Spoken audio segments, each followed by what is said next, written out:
Hey gang, welcome to another episode of Duvall's Collection Expansion Extravaganza right here on ToyWorldOrder.com. ToyWorldOrder.com right there. Maybe, hopefully, cross your fingers. Ladies and gentlemen, I'm joined by my wonderful co-host, Carrie Duvall. Again. Now my semi-regular co-host. I'm only doing this because it's about the only time I get to spend with you anymore. That's not entirely true. That's totally true. So That's not true. if I have to suffer through one of these episodes, suffer through, so that I can spend time with you, because I don't hardly see you anymore, then I'll do it. So Carrie and I have been a little busy.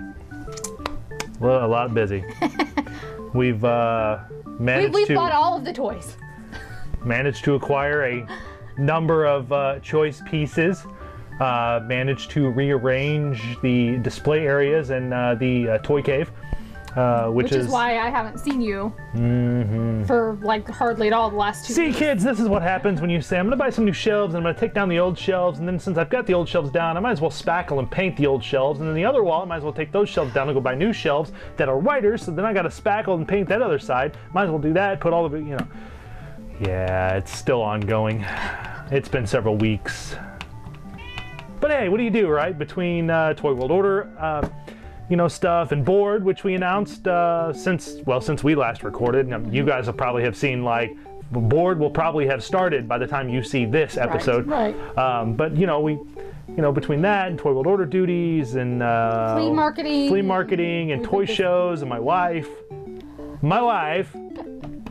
Borat there for you. But we've got lots of Old cool joke. stuff to show you. We do. We've got some really cool stuff to show you. Let's start with the stuffed animals. Let's start with my favorite. Okay, we'll start with Carrie's favorite. Okay. Here, I'm going to set these down out of the way here. It's the Goofy. Carrie is in love with Goofy to a degree that may be a sickness. No. We're not entirely sure. We found this at the this would have been the Belleville Flea Market. Yeah. He's kind of cool. He's got some big old floppy hands. He is from he's more recent. It's 2001. Why he's dressed like Justin Bieber with the shorts hanging down, I don't know. Because Goofy, he's trying to get his swag on. Gosh. Baby. Gosh. Baby. He's so cute though. This Goofy has a little interesting tidbit. Oh, is that you? He talks. You know what time it is? What time is it, Goofy? Knock, knock, joke time. Oh, God. I'll go first. Okay. Knock, knock. Oh, who's there? Then you say, who's there? I said it. Then Who's... I say, Hank. Then you say, Hank, who? Then I say, you're welcome. Knock, knock. But he does a lot of stuff. You heard that one already? You can put your hands in here. Yeah, you can make him talk, too. He's like a little puppet. You want to thumb wrestle? He He's says. like a little talking puppet. Knock, knock. Okay. His jokes are kind of lame. Yeah, they're kind of lame. But, anyways. He was made by Fisher-Price in 2001. Haven't done a whole lot of research on him to figure out why Goofy is a hand puppet and he talks. It's kind of an oddity for Fisher-Price, but... I just bought him because he's goofy and yes. he's cute. And if you can hear the constant whining below our feet, that's the dogs thinking they have new play toy. Yeah, because you made Goofy talk and that was a bad idea. Stop. Go lay down somewhere. Preferably not beneath our feet and all stuff. Lots of stuff down here on the floor.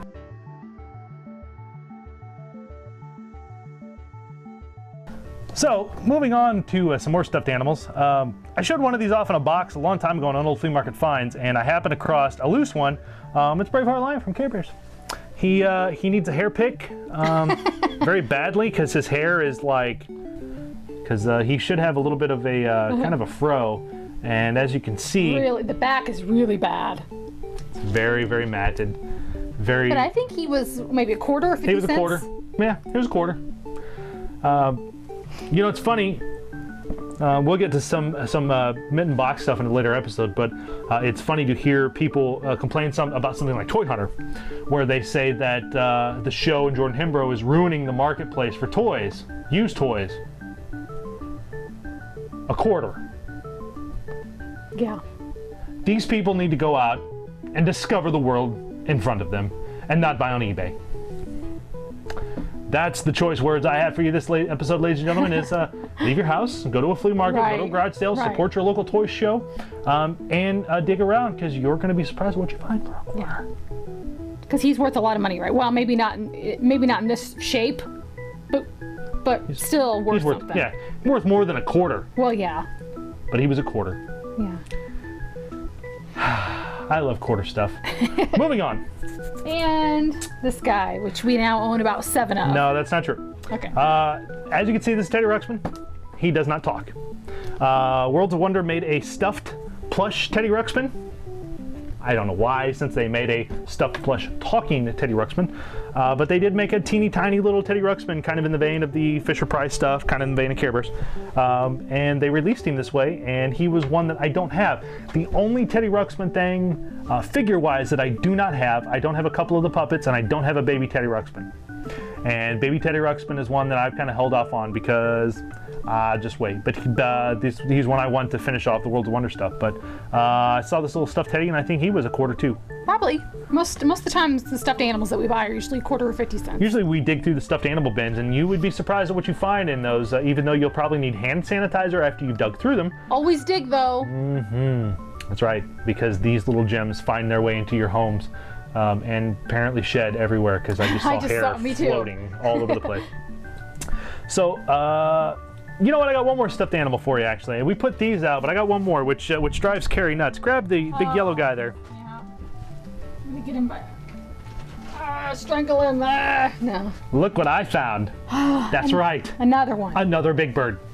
Another ideal talking big bird, the good big bird, the one that you can actually hook up to Oscar and Cookie Monster. We went to an estate sale in St. Louis about a month or so ago, after we taped this anyway, but when we taped this. It's been a month since we taped this, and we were driving through a part of St. Louis that we had not been through, looking for a McDonald's because we were thirsty. And we stumbled upon a Goodwill, and Carrie was like, Goodwill, and I was like, well, we can't not stop. Let's go. And wandering in there, I missed him the first time, wandered upon him, and then Carrie from the other side of the aisle heard me go, ha, ha. And she went, what? And I walked around the corner and she went, oh my God, really? $4? Yeah. $4. And the cool thing is, I didn't have to do any work to him. You know why? Because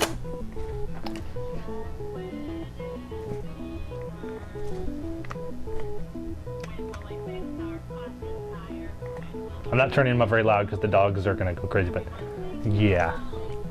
I didn't have to do any work to that big bird. He works perfectly. Yeah, so if you would like to buy this big bird let Jason know, because we own one of these already. He may be sold by the time this airs, but okay. I will be putting this awesome, ideal talking big bird up for sale. So he's in really nice shape. I mean, the one I have is in nice shape, but this one's pretty nice. I may still clean him up a little bit. I may cut his skin off and wash it just because it needs a good wash. And they always look so much better when they're washed. And his beak needs a little cleaned up, so he may still have a little bit of work done to him eventually down the road. But I didn't have to do any internal work to him, which is awesome. Yeah. Awesome. Yeah.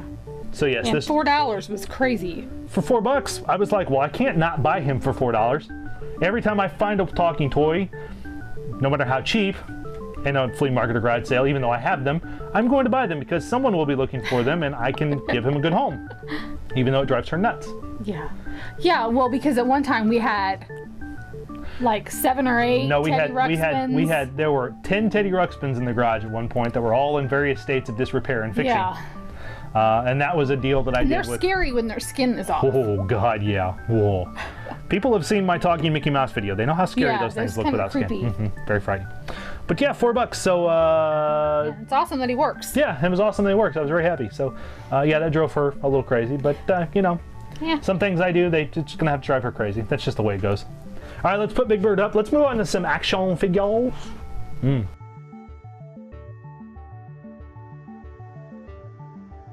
So in the 90s, there was a very cool movie that doesn't get a lot of love. That was based on action figures. It was actually an action figure type movie called Small Soldiers from DreamWorks. And Hasbro released a bunch of figures, which are now really, really hard to find. But we went to a church sale and stumbled across a bag full of just random action figures, and I found 2 of the Small Soldier figures. Now Chip Hazard, I can never remember his name, but Chip Hazard is missing his little missile that goes in his gun. But the cool thing here is that you can take the gun off his arm, which is kind of neat. And he actually had this neat kind of function where you cock the gun back and he would fire the missile. These weren't really posable. They had your normal 5 points of articulation in the 90s, well 80s and 90s, because this was 98. So no elbow, no knee articulation, but still very cool 3D representations of the characters from those films. And something that I had a chance to buy a whole bunch of about a year ago and did not, and now I regret it. Well, you're working your way. I'm getting there. Yeah. So, Chip Hazard, maybe someday I'll find We watched this movie earlier this year. Yeah, earlier this year we watched it. I put it in and I was like, we're going to watch Small Soldiers. Yeah. Still a fun movie to watch. Very cool. That one. And then, I wish I could remember his name, and people are going to yell at me for not looking up and remember his name, but he is cool. You need to do your research well, I do usually, and I just completely, his name is slipping my mind. Same thing, 4 points of articulation, his head moves and everything, but the cool thing is here is that his body flips up to form a missile launcher, and he's got this little sticker representing his head here, and then by pressing, there's a button right here on the back of his head that you press, and the missile fires. And I don't know if the missiles are interchangeable. I think they are. Maybe not. Nope. No. Unfortunately. Good try. So this one actually had his missile in it, which I thought was kind of neat, because usually the missiles are missing, hence Chip Hazard. But they were in a bag, and I think the bag was $1. So I was like, well, we're going to buy the whole bag, because I just want those 2 figures. And everything else in there is just gravy. So a couple of very... We almost had an accident. A couple of really cool Small Soldiers figures there. Chip Hazard. These guys, very cool. They're going to go on a shelf, and maybe I'll come across the other Small Soldier figures down the road. How many more are there? Quite a few. Are there? Yeah, quite a few, and some vehicles. So let's put these little guys down and move on to the next action figures.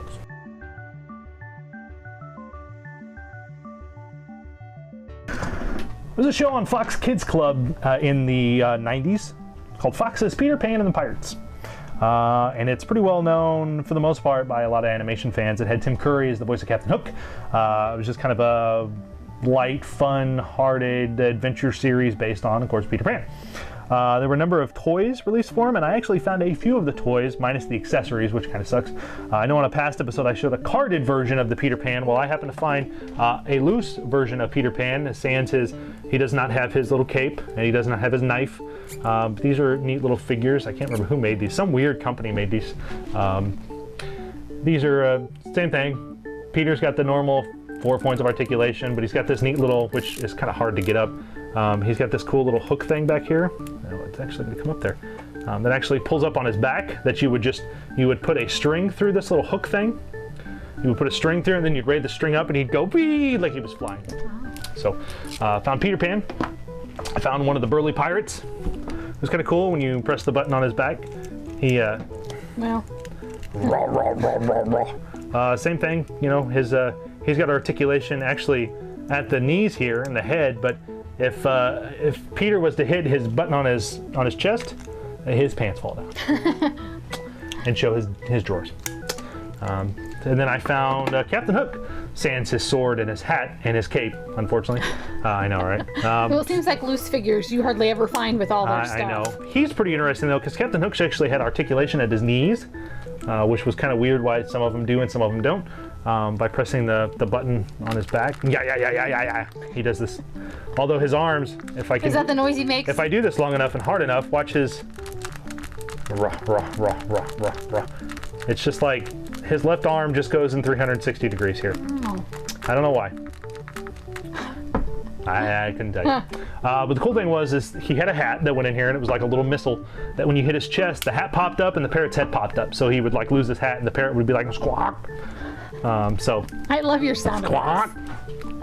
These are cool little figures. I'd like to eventually find some complete ones. Like I've got a carded Peter, but they're not.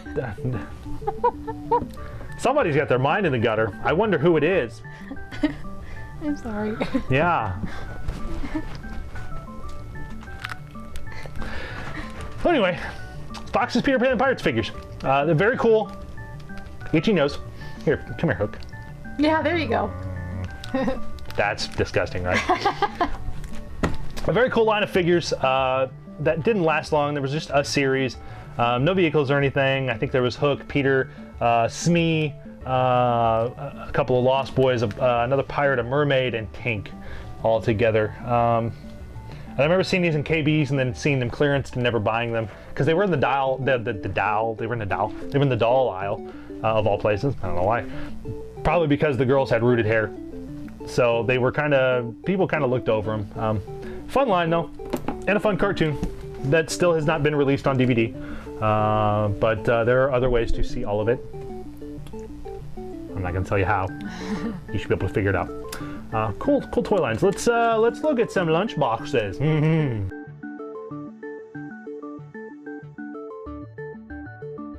So,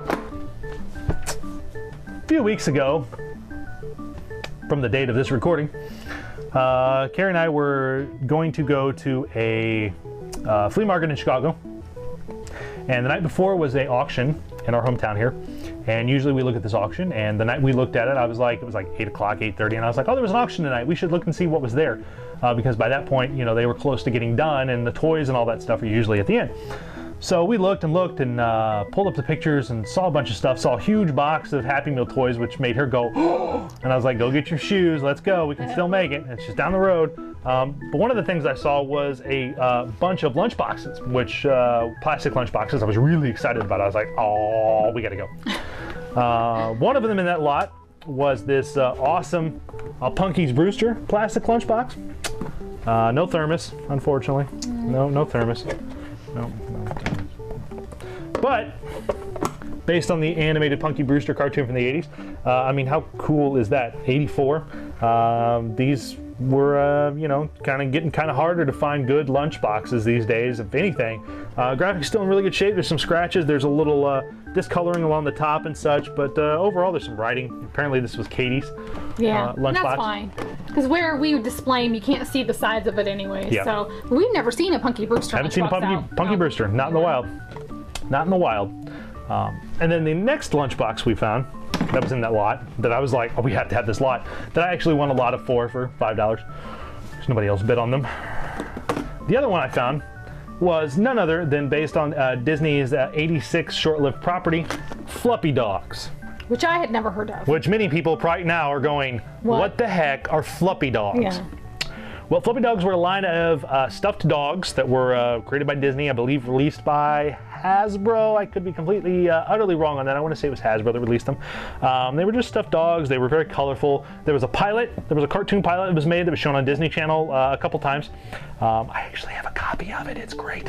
And it was one of the first episodes that Dave Draper and I, back in Pop Culture Network days, one of the first Animated World of David Duvall's we did podcast-wise, we did on Fluffy Dogs. It's a cute cartoon. It was a cute little series. Did they make any other...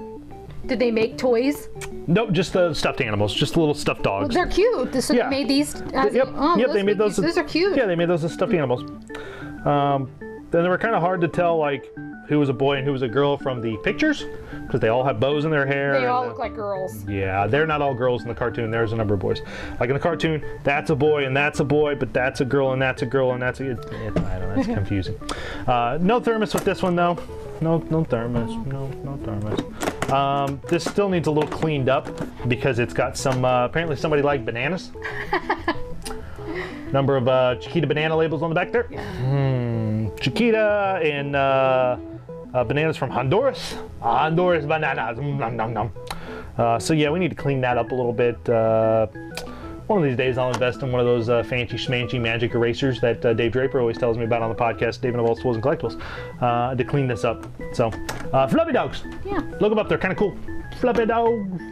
Let's move on. I've got a couple of record things here to show you, and then we'll look at a couple board games, and we'll end up this episode. So let's check these out. Now, I don't know if I made it clear on this show that I'm fascinated with the restaurant franchise from the 80s known as Showbiz Pizza Place. That is henceforth now Chuck E. Cheese and an utter piece of dog crap. And you can take that to the bank because it is true. the difference between Chuck E. Cheese and Showbiz, people are going to go, well, they were pizza restaurants. They both had animatronic. They both had animatronic characters. The difference is that Showbiz Pizza Place's animatronic characters were so much more realistic and lifelike and fluid than Chuck E. Cheese's. Even to this day, these animatronics that were built in the late 70s and put into restaurants in the early 80s are far better than anything in any Chuck E. Cheese restaurant right now. And Chuck E. Cheese bought Showbiz Pizza Place. They should have just gotten rid of Chuck E. Cheese. Honestly, because those restaurants are horrible. Anyway, I'm off my high horse. Showbiz Pizza Place actually, of course, they were well known for the animatronics and for the pizza, and it was just a giant arcade, basically, when it got down to it in the 80s. They also released a number of records. The Creative Engineering, the company that created the Rock-afire Explosion, which was the band at Showbiz Pizza Place, actually released a number of full album LPs, which are kind of cool. You could buy them in the restaurant, and I think you could actually find them in some record stores too, which was kind of cool. But I found this beauty. I'm going to take it out of the plastic here, just so I can better show you. Just get rid of that there. We don't need that. Ooh, it's stuck there. There we go. There we go. I found this beauty, which is it's in a little rough shape, but it's Rock-afire Explosion's Our First Album, and it's kind of cool. Big picture of the band in the studio, which they weren't really in the studio. Animatronics aren't real, right? I don't know. Right. Sometimes I think your talking toys come to life. And then in the back, there's a bunch of cool little shots of them in the restaurant and stuff. Side A was a number of music. Actual licensed music for the most part. Little Sister. The music goes round and round. Light My Fire, My Love. Satisfaction Medley and Baseball was side 1. Side B was Going Crazy. You May Be Right. You May Be Right. Yeah, no. You're wrong. I don't know. Sal's Birthday, which is kind of cool. Unchained Melody. Everybody should know Unchained Melody. Too Shy. And the Beatles medley. Well, so, maybe we should have made our wedding song Unchained Melody by the Rock-afire Explosion. That's true, we should have. So yeah, the album is actually in a little bit, it's kind of ripping at the top there, but it was $4 and I've never seen one out in the wild. It still has its sleeve, which is nice.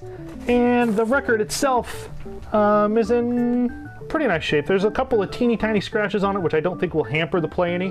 Well, we don't own a record player as of right now. I need one. I need a record player really badly. Maybe that's something Carrie can look for Christmas, because I really want a record player. Or a record player. See, I just want a record player. For those of you that don't know what records were, and are too young to maybe remember, we should... this is a record. This is what we listened to before digital.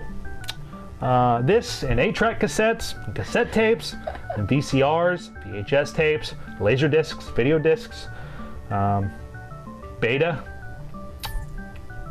List goes on and on, people. We're in a new age. It's called the future. The future. So, very good shape though. And I was very happy. I actually bought this while, well, no, I didn't buy this one while Carrie was in the bathroom.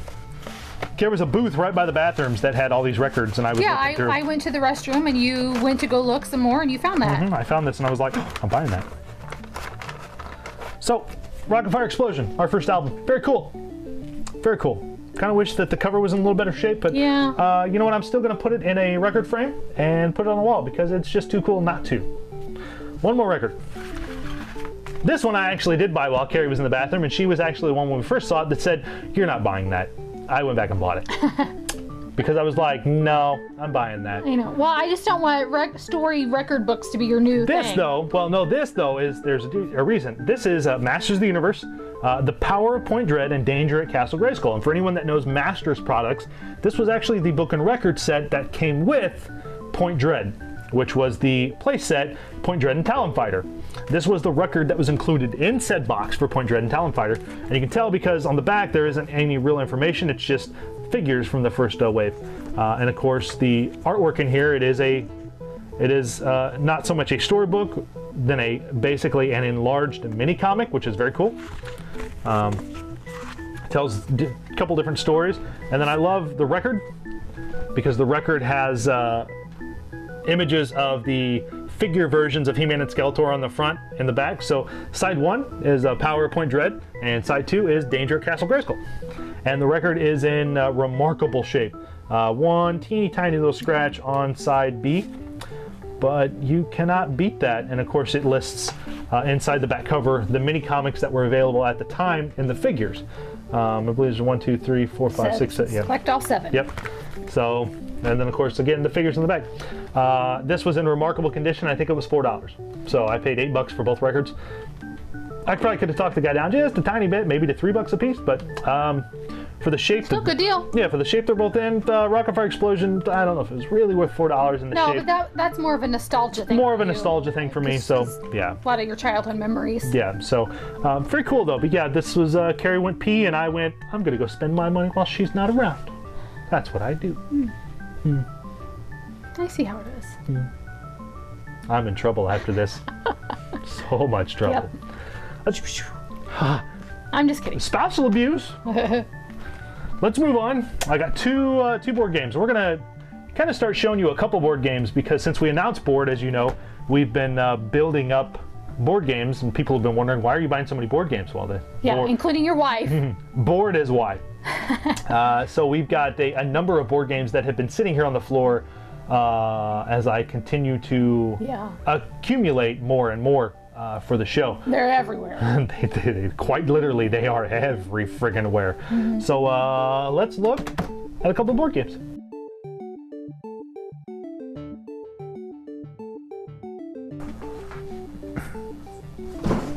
This one, I tell you, unbelievable.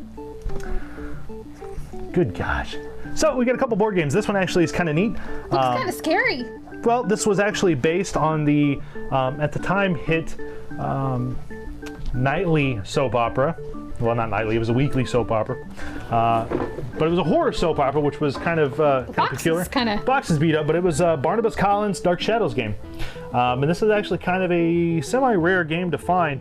The box is a little beat up, doesn't tell you anything on the back, but the cool thing was with this set was this actually has the fangs aren't in here. It was supposed to come with a set of fangs, but it has it's basically each player has to build a skeleton, and whoever builds the skeleton first is said winner.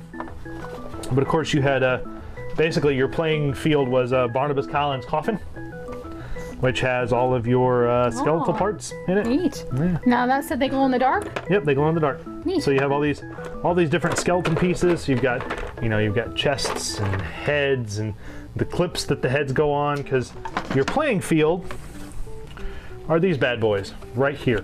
This is what you build said figures on, and you start. This looks pretty easy. It's pretty simple. You just spin this. Yep. And I get a lower arm. Yep. That's it? Yep, and then there were some stakes. There were wooden stakes. Yep, and that's on the... Yep. So there are also some... They're literally wooden stakes.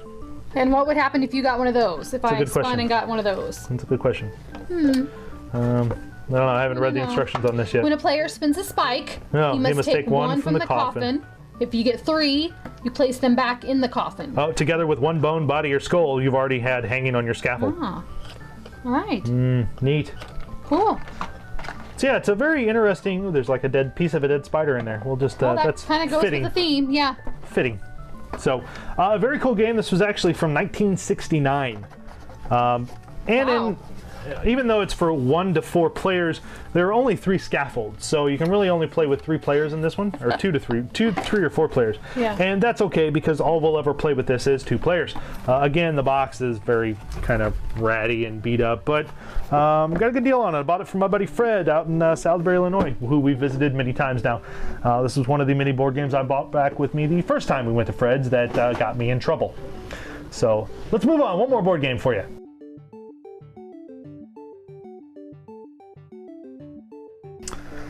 This looks fun. I want to play this. The 80s. You need to play this. The 80s. This, my friends, is a game from Milton Bradley called Bargain Hunter. It was actually brought out in 1981. The smart shopping game with lots of fun. I think you need to play. I know, it's very cool. Basically, it's a Bargain Hunter is a shopping game, of course.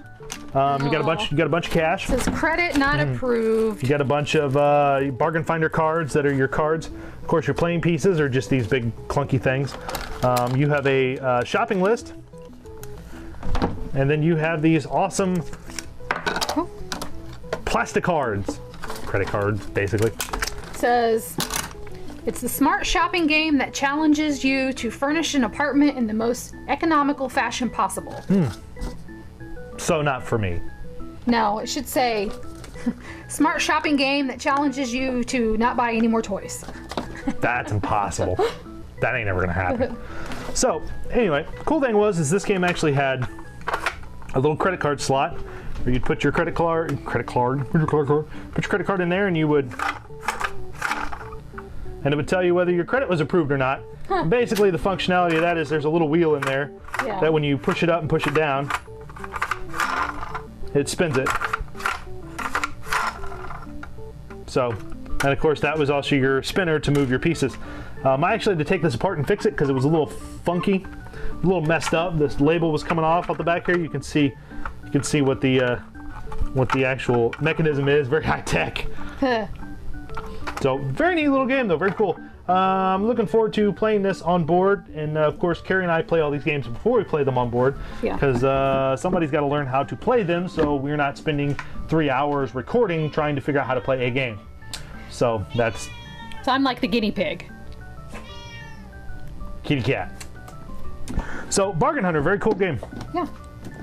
There you go, guys. That will wrap up this episode of Duval's Collection Expansion Extravaganza. Make sure you subscribe to us on YouTube. Just hit the subscribe button. If you're watching this on ToyWorldOrder.com and you have not hit subscribe, go to YouTube.com, YouTube.com/ToyWorldOrder, and subscribe today. And gang, until next time, keep digging, because you never know what you're going to find. We'll see you next time.